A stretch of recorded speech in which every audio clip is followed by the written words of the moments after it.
Hello everyone, it's Mike Levin, the morning of February 23rd at around 7:45 a.m.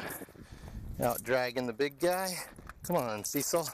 And I thought this morning I'd give you a peek, come on Cecil, at what it looks like to myself as I do these walking videos. I am part of the now retired Google Glass Explorer program, and now that it's over, I figured I'd differentiate myself a little bit more by actually making use of these silly things and being one of the only people out on the internet doing this kind of stuff.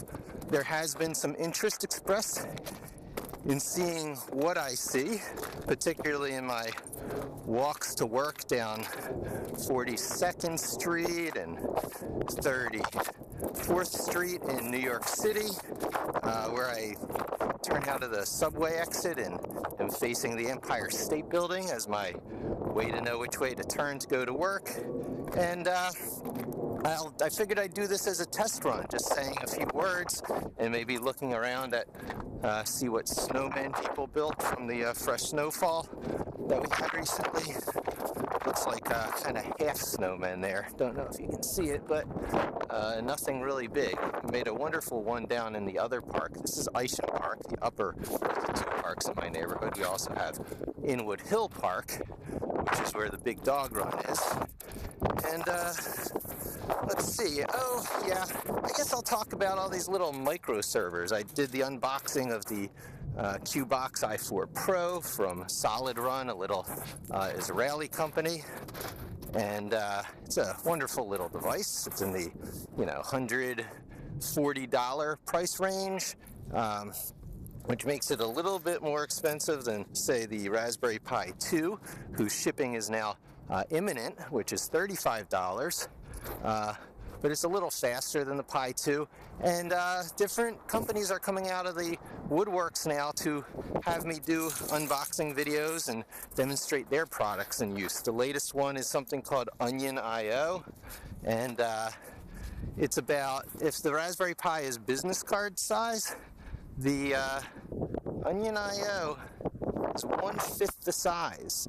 And it sounds like it's an embedded system to a greater extent than the, come on dog, to a greater extent than the Raspberry Pi.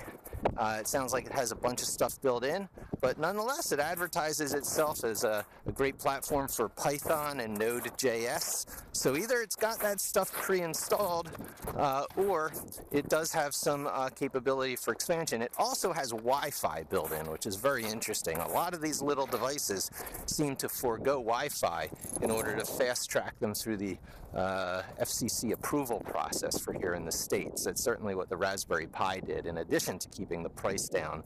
But interestingly and surprisingly, it's what the Qbox did. I don't think it has Wi-Fi, and it's exactly the opposite of what this tiny little Onion.io box did, which is advertising itself for the Internet of Things, because of course general purpose computers of the sort of the Raspberry Pi and your laptop are becoming increasingly embedded into consumer electronic devices.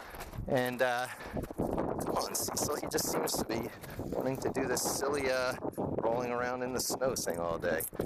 Well, he is a Bouvier, and they do love snow, so...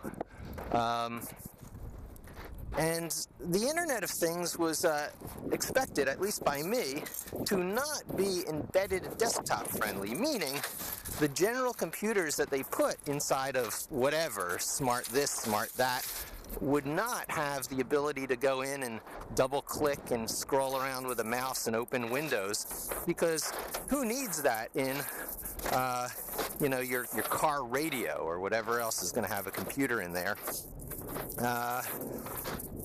You keep costs down by not including all the video memory you need to run a desktop.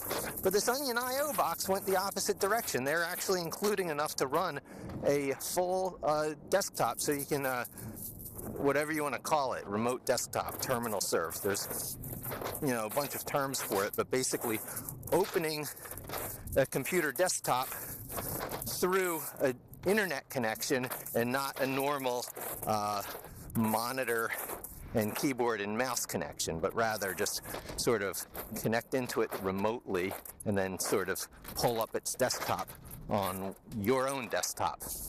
And Onion.io is advertising itself as one of the embedded chips for the Internet of Things that has a full desktop. So I look forward to doing that unboxing. They'll be sending me one.